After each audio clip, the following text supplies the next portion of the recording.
Hello and welcome to Talk Time.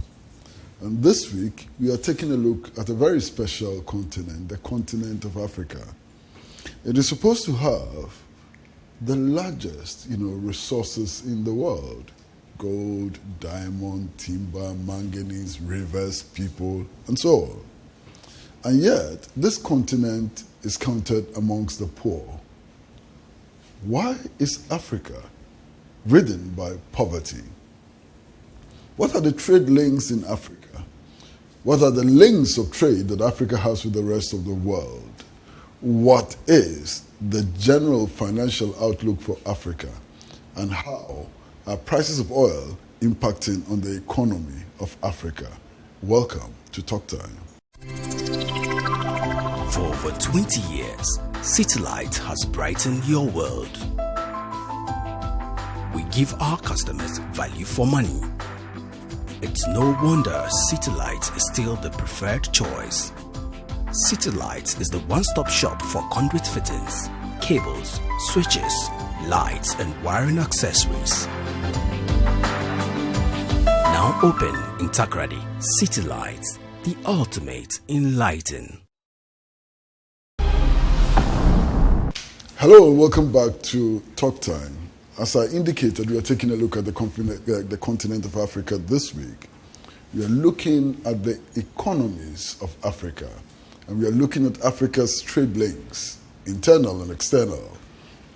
We're looking at oil prices and how they impact on the continent. And we are particularly privileged to have with us somebody who reports on business and finance in Africa for a number of media outlets. Laird. Hello, you're welcome. Kwesi, nice to see you. Thank you for having me. Yeah. What brings you to Accra? I'm here on a holiday and to do a little bit of reporting, and I'm delighted to be here, particularly at this point in Ghana, right before the inauguration of a new president. The economy is starting to look up a little bit, and I think we've got a lot to talk about. Why do you think that the Ghanaian economy is beginning to look up a little bit? It's one word. It's oil. Oil. All of the accelerated growth. The economy slowed to 3.4%, an annual rate of 3.4% in the second quarter. That sped up to 4% in the third quarter. All of that extra growth is oil. It's both the increasing price of oil and the additional production that's coming online. So the question is, how does Ghana decouple itself, and how does all of West Africa decouple itself from the commodity cycle? But Ghana is a net importer of oil. So if the prices go up, it shouldn't be looking that good, should it? It's a very good question. And one of the big things about the fall in oil prices over the past 2 years, why was that not good for the global economy, right? Lower oil prices should be a good thing. Cheaper energy should be a good thing. But it works both ways. Even though Ghana is an oil importer, it exports as much as it imports, and those export earnings are one of the biggest sources of foreign currency earnings, along with gold and along with cocoa. But don't forget, at the same time oil prices fell, so did the price of gold and so did the price of cocoa. So those big foreign currency earnings all fell in tandem. And we see this across Africa because commodities prices, for the most part, tend to move in tandem. For two reasons. One is because a lot of people invest in commodities. It's not just for end use. So a lot of people don't just, when we think of buying oil, we think of what we put in our cars, right? But a lot of investors, portfolio investors, will buy oil. They'll buy it as part of a portfolio that also has gold. It may have iron ore. So commodities tend to trade. They tend to move in sync. So that's one of the reasons that Ghana is doing poorly or less well when the oil price falls, even though it's become cheaper for consumers. It affects the other commodity prices. Absolutely. So all of the things that Ghana is so very dependent on fell in price. Now, all of those things are starting to increase in price. And I think the big question for a lot of African economies that are so dependent on natural resources is, do all of those pledges over the past year to diversify economies, we've heard it here in Ghana, we've heard it in Nigeria, will those pledges come to be? Or will we go back to the cycle of boom and bust and the economic cycle of West Africa being dependent on commodity price cycles? You've been looking into Africa for some time. What are your general observations about the economies in Africa? Just general observations, yeah. General observations, we touched on it a little bit, is that so much of the economic cycle is dependent on one thing, again, commodities prices. There's still not much of a manufacturing sector to speak of. Now let's look at your president-elect. One of the things that he campaigned on was a factory in every district. Does that make sense? In many ways it does. You have, in Africa, there's a young labor force. Africa is one of the few regions in the world where fertility rates are rising, where you have a plentiful supply of labor. That's not happening in Asia. We've come to think of Asia as the workshop of the world, haven't we? Yet fertility rates are falling. We're already seeing manufacturing growth move away from China, the workshop of the world, because there's a lower supply of labor. What happens when there's a low supply of labor? Wages go up. So we're seeing some of that migrate to places like Bangladesh, to places like Vietnam.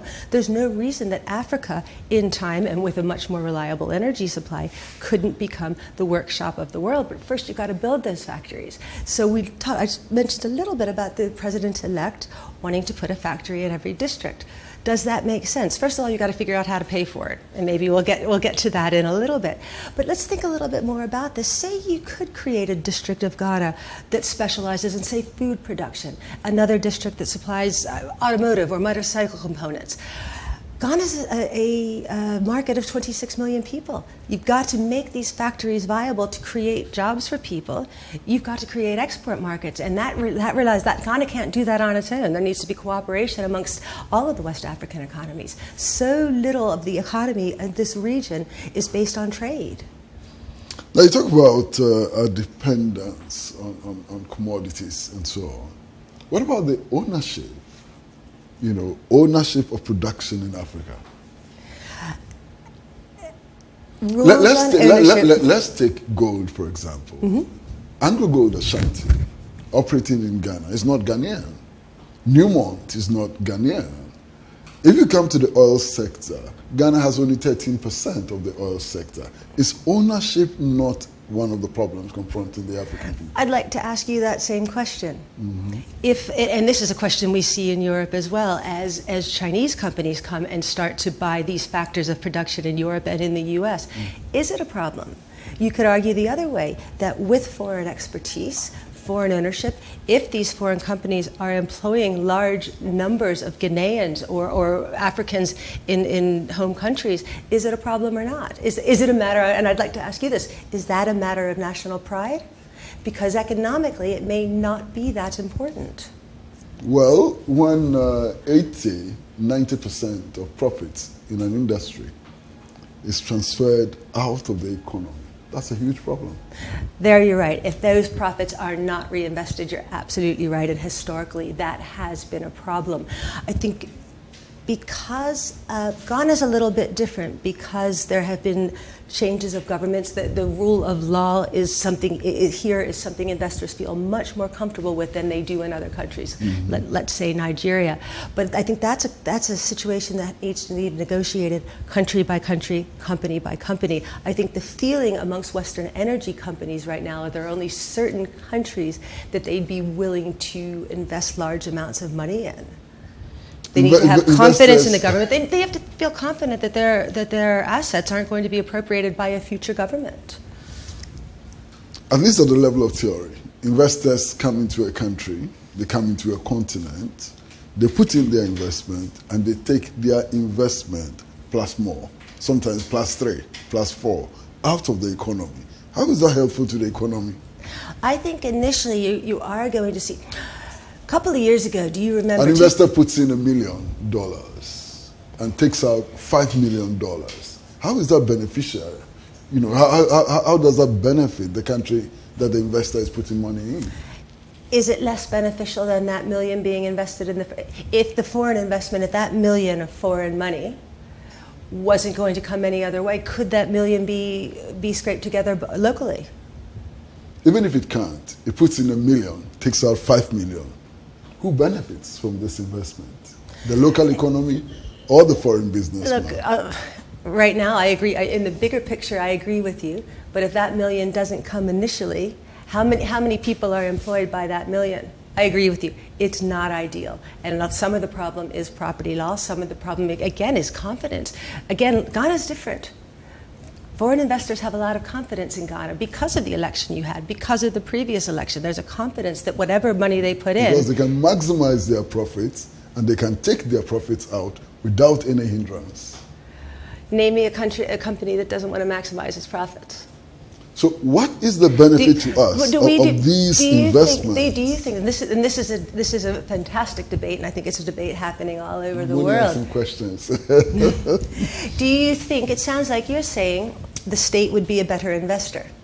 No, I'm not saying that.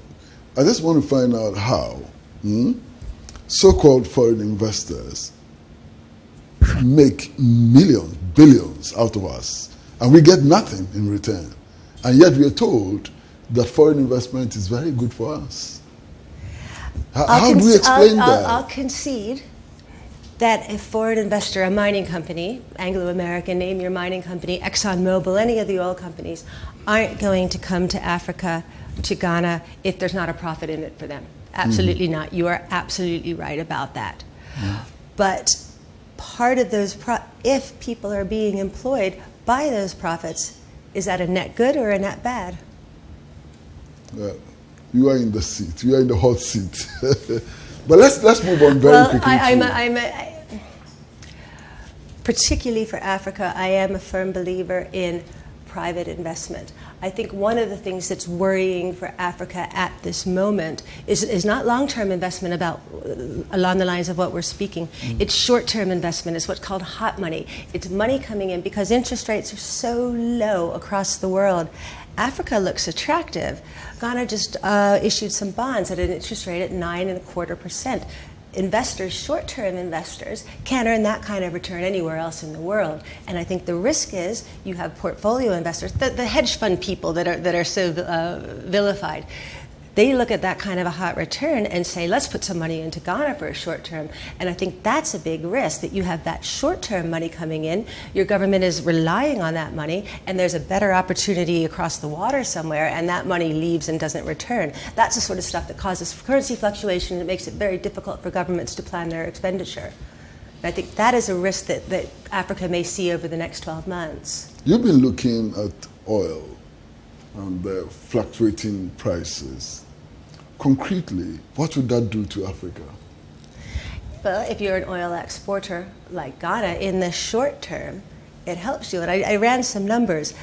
Ghana is getting more than $2 million a day right now with the oil price where it is than it was 2 years ago. $2 million a day, that makes a big difference. That's $2 million that can go far. But as we spoke earlier, what happens if the oil price comes back down? Oil is trading where it is right now because OPEC, the Organization of Petroleum Exporting Countries, did something quite remarkable and agreed on something. And we thought OPEC was gone. When I was a kid, OPEC was a name that caused fright. I mean, I grew up in the U.S. during the oil embargo, and I remember in America queues of cars lining up. OPEC was a scary organization. Not so much anymore because OPEC's not the only game in town. They only control about 30% of the oil market. They met at the end of November. They decided to collectively cut prices, and they got Russia to come along. Russia, right now, the biggest oil producer in the world. That's why oil prices are high. People who trade this stuff believe that there'll be less oil on the market. That sends the price up. The question is, for how long? Don't forget, there's another guy in town, and that's the U.S. The U.S. produces almost as much oil as Saudi Arabia. If the price goes up, it's going to be very tempting for people who signed this OPEC agreement and people outside of OPEC, like the U.S., to open up the taps. Let's pump oil. Look, the dollar's at the price is $62, $70 a barrel. We're going to get that stuff out there. So I don't know that Ghana or any other oil-dependent country can count on high oil prices for some time. I think that there's a consensus that we're not going to see $100 a barrel on oil again. There's just the demand isn't there. Remember, a lot of the price rise 4 or 5 years ago was this demand coming out of China, building all over the place. That's not there anymore. So we have less demand and we have a greater supply. So oil prices will stay, if I had to guess, between $50 and $60 a barrel for years to come. Would you predict that people on the streets in Africa are going to have to pay a little more for their oil than they do now, especially non-oil producing countries? Absolutely. Absolutely. Energy prices will have to go. And in some countries, let's go back to Nigeria again. Oil prices have been subsidized for such a very long time at a huge cost to the exchequer. If these countries are serious about getting their finances together, that subsidy is going to have to be reduced, and people are going to have to pay close to market price for oil. Governments can do something different. Governments can directly subsidize families that need it. But these expensive oil price subsidies cannot be a viable solution over the longer term. But that would also lead to higher utility tariffs. Absolutely. Then you would be predicting a lot more hardship for the African people. Well, the thing is though, if you're subsidizing oil across a population, you're subsidizing people who need it and people who don't need it. Surely government money would be better targeted at families that need it rather than the population as a whole. I know, I can see that that's very difficult to administer. Mm-hmm. Mm-hmm. What would be the consequences of this on the delivery of social services? I mean, utility tariffs are going up, oil prices are going up, and so on. How then would governments be able to generate the resources they need and harness them for social development? Let's go back to where we started. And it comes down to diversifying away from things that you dig out of the ground and sell to the rich world. You know, Africa isn't creating any kind of a manufacturing base, and as we said earlier, you've got the natural resources to do that here. You have a young workforce, you have a low-cost workforce. How do you get that started? The question is, where's the chicken and the egg here? The export markets for manufactured goods aren't there. What Africa does tend to export are commodities, as we said. So how do you get the investment into a manufacturing base? And do you create the trade links? Do you create an easier trade between Ghana and Nigeria? Or do you build the factory first and hope those trade links follow? But certainly getting goods, you know, let's go back to my example of perhaps you have a series of food processing plants somewhere in the country. Where does it go? You're not going to get rich manufacturing for a market of 25 million people. How do you get these finished goods from Ghana to other places? Trade costs in Africa are twice the world average. In some cases, it can be cheaper to send a container ship from Africa to the US than to get goods across Africa by truck, because transport, for all sorts of reasons, transport links, poor infrastructure, non-tariff problems, things like local content rules or import quotas. Nigeria has so many import quotas. But what's the chicken and the egg? How do you develop that manufacturing base? Let's go back to foreign investment, and I know you're dubious about that. A couple of years ago, 4 or 5 years ago, manufacturers were salivating at Africa, a market of 1.2 billion people and a growing market. I mentioned earlier that populations aren't growing in Asia. They're not growing in many regions of the world. This is an area of growth, without a doubt. What will it take to get foreign manufacturers here? I know you're dubious about foreign manufacturers, but the expertise that foreign manufacturers bring and the capital certainly has to be a help in developing homegrown manufacturing. Now, you focus attention on trade links. What are these links? I mean, within Africa, when you talk about trade links, what do you exactly mean by trade links? It's a good question. In Africa right now, there aren't trade links. And what I mean is that in Ghana, you're not trading very much with any of your neighbors. Where you do earn foreign currency, it's mostly digging stuff out of the ground and selling it to the rich world. But not much that is made in Ghana or any other African country is going to other places in Africa. Of all of the trade that Africa does, 86% of that is with the rest of the world. Only 14% of trade is within Africa. If you look at East Asia, 61% of trade is within that area. In North America, 50% of trade. In the EU, and every once in a while, there'll be talk of a African free trade area modeled loosely on what we've seen in Europe. 60% of trade in Europe is within Europe's borders. It's remarkable that's not happening in Africa. Is it your prescription that we should trade a lot more amongst ourselves as African countries? Is that your prescription, and why? Because here in Ghana, yes, absolutely, you should try and trade within yourselves. If you can ease trade links, in theory, it should be a lot cheaper to ship something from here to Nigeria than it is to ship something from here to the US. In practice, it's not always cheaper, utterly remarkable. Mm-hmm. And some of those extra costs are fairly easy. Look, it's going to take a long time to smooth out infrastructure from country to country. Mm-hmm. But things like local content rules, things like import quotas from country to country, that will take, it doesn't take a lot of money. It takes a lot of political will, and it may be political will that isn't there yet. Mm. But this is a massive market, and African countries aren't working to serve each other. Mm. Now, if we started working to serve each other, how would that impact on, say, Europe? How would that impact on Europe, the European economy? The links between... If we became less dependent on trade with France and the UK and Germany and so on, how would that impact Europe? It could potentially raise energy prices. In Europe? In Europe. Let me think on this one. I hadn't given a whole lot of thought on this. African imports a lot of the raw material that Europe, uses in its manufacture and so on, comes from Africa. A lot of it does, but those raw materials, for the most part, manganese, gold, gold can in other places. You're right with those iron ore, manganese, those very basic commodities that come out of the ground. But Europe's not importing that much of those. Most of Europe's trade, again, is with Europe, and it's the components that go into things. Europe is trading on car components, so a car component made in Germany will come across the English Channel to a factory in the north of England, and it will come out in a brand new Nissan, which will then be exported back across the Channel.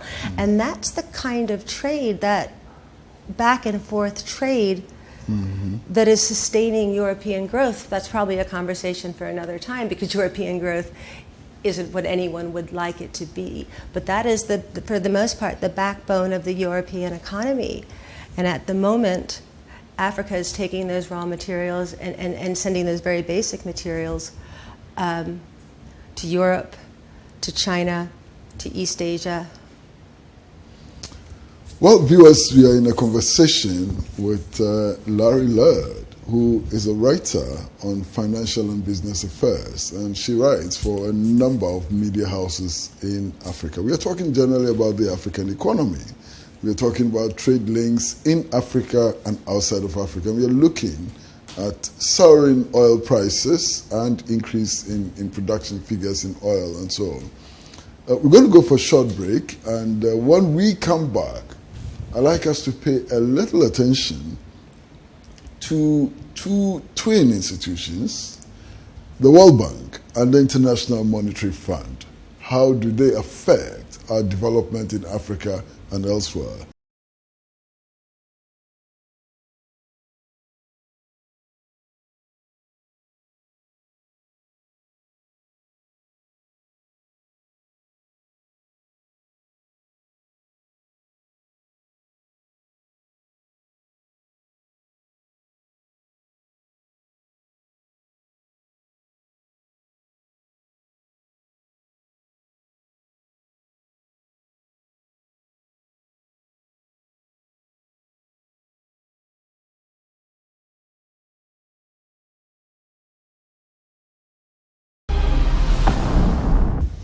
Well, hello, welcome back to Talk Time, and we are privileged to be talking to Laurie Laird, who is a writer on financial and business affairs. And we are talking basically about Africa, its economy, its links, internal links and external links, and how fuel prices, expected fuel price rises, may affect the African economy.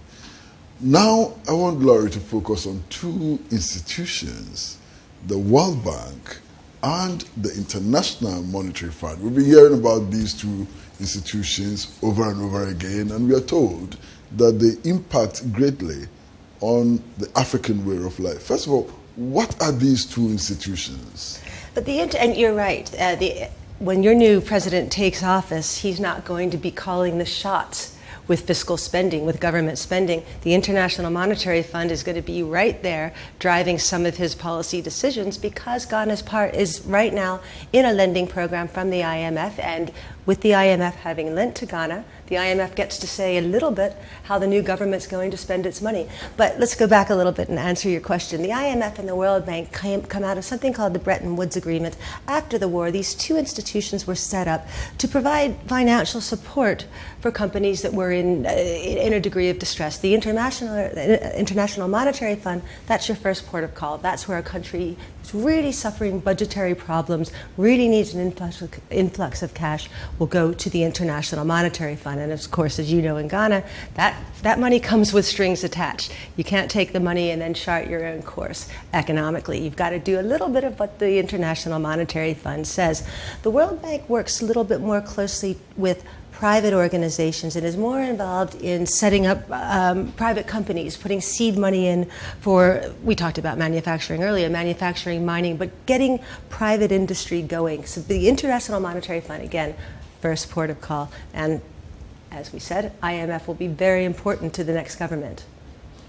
Why would it be that important to the next government?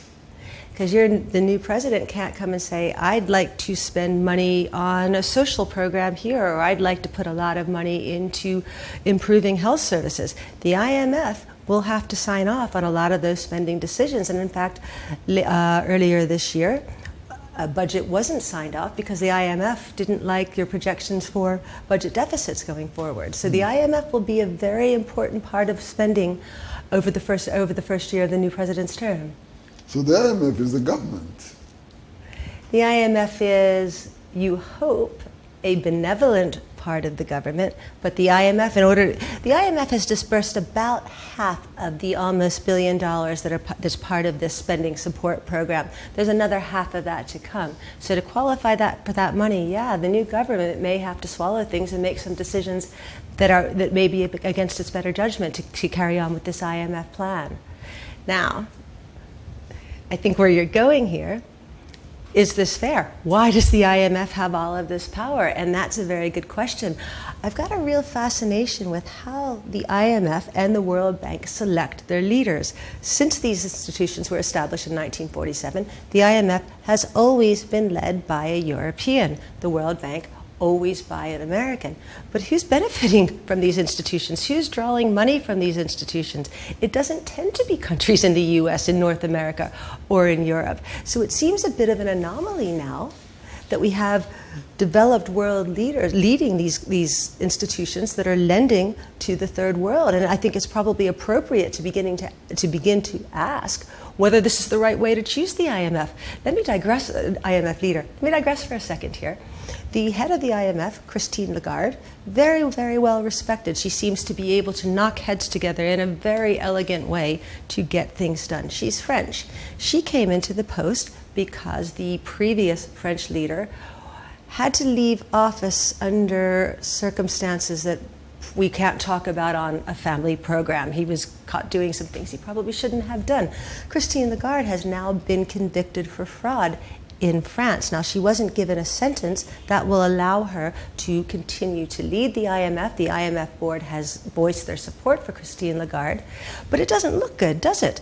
Two IMF heads being convicted for things. The first, Dominique Strauss-Kahn, who preceded Christine Lagarde, wasn't convicted, but did settle some civil charges in the French courts and in the U.S. courts. Basically, he wasn't doing things that were becoming the office. We've got two in a row of these people leading the IMF, this institution that is so very important for so many African countries.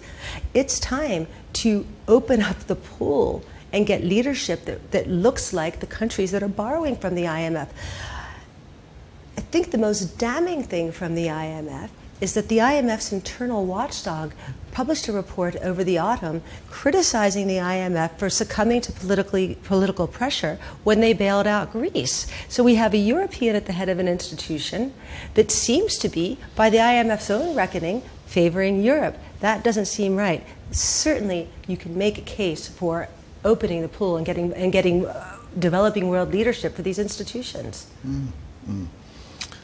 Now, why do you think that the IMF focuses attention largely on getting the deficit right, focuses attention on things like interest rates and so on, and is not concerned with the fundamentals of the African economy? Proper structural reform. You're right that the IMF doesn't look so much at interest rates, but they do look at spending. They go through a budget with a fine-tooth comb. Think of the IMF, if you will, as almost like a private company. And it has shareholders that it has to please. The biggest shareholder in the IMF and the World Bank is the U.S. The U.S., maybe we'll have time for this later, the U.S. right now is not in a very outward-looking mood. And Congress, the U.S. Congress, will be looking at the money that it gives to multilateral institutions like the IMF and like the World Bank and saying, what are we getting for our money? The IMF needs to be able to come out of these lending programs net even. It cannot continue to please its biggest shareholder and lose money on these lending programs. But in parallel with changing the leadership of these institutions, it also is probably time to look at the shareholding of these institutions and not have the developing countries have so much financial weight in the IMF and the World Bank. There must be more influence from the developing world in the lending decisions and in the criteria that the IMF puts when it lends money to developing countries. What do you say to the charge that the IMF and the World Bank have become instruments in the hands of foreign powers for controlling the so-called third world? I'm not sure that, and if by foreign powers you're referring to that big foreign power in North America. Western powers, the United States of America. Yeah, if you're referring to Germany, that one. France. I'm not sure. It's sort of painful to say this. I'm not sure that the United States right now is all that interested in controlling anywhere else. I think America at this juncture has become very inward looking, and I don't believe that there's any much awareness of what's happening in Africa. I think that there is a feeling on Capitol Hill in Washington that throwing money to the developing world is not, there's no appetite for doing that right now. And I think that's why the IMF is treading very carefully to make sure that there is no money, that all of the money lent to the developing world eventually in one way comes back. I think the next question is, what strain does this put on the developing world? 30% of the budget here in Ghana is going toward repaying debt. Now, if you're under an IMF program that at its base level is meant to help the people, that's a very, very hefty price to pay in debt repayments. We will be looking at the election of Donald Trump in the United States of America as President of the United States of America and its possible ramifications in Africa, so on. But before we get there, we'd like to take a short break, and this has been Talk Time, and we are talking to Laurie Laird, who writes on business and finance for a number of media outlets. Short break. For over 20 years, Citylight has brightened your world. We give our customers value for money. It's no wonder Citylight is still the preferred choice.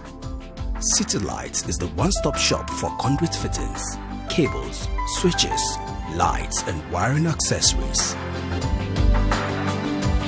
Now open in Takoradi. Citylight, the ultimate in lighting. Well, hello and welcome back to Talk Time. And Talk Time is coming to you from the studios of Pan-African Television. And we're talking to Laurie Laird, who writes on financial and business affairs. And we're talking generally about the African economy, links within Africa, trade links within Africa and trade links outside Africa. We're looking also at petroleum pricing and how it is likely to affect, the African economy and so on. We've looked at commodities and so on. Now, to an issue which is a bit controversial, the election of Donald Trump as President of the United States of America. How would that impact on the continent? You can't do an interview without talking about the new President of the U.S., can you? I'm still in a state of disbelief. I was one of those pundits a year and a half ago who said, don't worry about Donald Trump. This man will never get out of the primaries. He's simply a known quantity in a crowded field. So a lot of us called that one wrong. I'm absolutely gobsmacked at how well the financial markets are reacting to the prospect of President Donald Trump. Financial markets seem to be betting that whatever Donald Trump does when he's elected will be positive for U.S. growth. A strong U.S. economy, to a certain extent, lifts all boats. A strong U.S. economy needs to suck in more imports, more of the sorts of things that Africa is selling. As we spoke earlier, natural resources, oil, gold. Mm-hmm. I'm not convinced that I buy that argument. I'm not convinced that what Donald Trump is proposing will be as expansionary as the markets think. The theory is, it's all very simple. Donald Trump wants to spend a whole lot of money, particularly on infrastructure projects. Now, if the U.S. does expand infrastructure spending, that is the sort of thing that is very good for Africa. What does infrastructure need? You need copper, you need iron ore to make steel, all the sorts of things that Africa sells and the biggest export, the key to so many of these economies. I'm not convinced that infrastructure spending is going to materialize. Remember, Donald Trump is the president. He's in a powerful position, but he's going to have to fight with Congress. A lot has been made of the fact that Congress is Republican. Donald Trump is Republican. We haven't had over the past term, we had one party running the legislature, one party in the president's office. They couldn't get anything done. I think there's a lot of hope that having one party in the White House and in Congress means that we'll get some legislation through. I don't think that's the case. Republicans are not very keen on expanded government spending. I think that Donald Trump, if he does choose to expand infrastructure spending, will have a hard time getting that through Congress. Now, let's look at the other thing that Donald Trump has said. What did he campaign on? Trade barriers. Make America great again. Let's make everything in America again. You and I both know that that doesn't make a whole lot of sense. America's a high-wage country. If you start to make locally the things that you are importing, prices will rise a lot. Americans don't realize when they go to a Walmart, a supermarket, that so many of the things that they buy are coming from China. They're cheap because labor costs are cheaper there. If you have to buy an iPhone that's made in the U.S., it's going to be twice the price. So it could be that if Donald Trump carries out his plan, say he does slap 35% tariffs on Chinese imports, as he's threatened to do, that will be detrimental for the U.S. economy right there in itself. But then what happens if China decides to impose tariffs on U.S. investment? What if China decides to sell some of its U.S. Treasury holdings? We could see a proper, full-blown trade war, and you wouldn't want to see Africa get caught up in that. There's no reason that Africa would be directly affected, but once tariffs are going up, it's hard to see where they will land. For example, this increase in production of oil. Ghana certainly has discovered 10 new fields, exploiting them. How will Donald Trump and his presidency affect the development of the oil industry generally, in Africa? It's a very good question, because he hasn't uttered a very American phrase that had gone out of fashion, but he's hinting at it. Energy independence. Remember, it was very fashionable in the U.S. in the 1970s, and while Donald Trump hasn't said that, he has talked a great deal about increasing oil production in the U.S., rolling back some of the regulation on oil firms, really encouraging the shale industry, which is oil produced from rock formations. It's not very deep.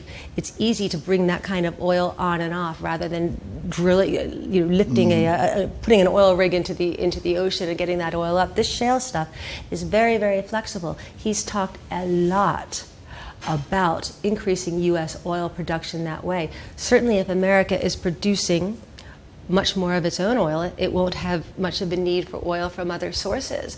America, the second biggest importer of oil, if that were to drop off, and it wouldn't drop off today or tomorrow, but shale is a pretty flexible means of production.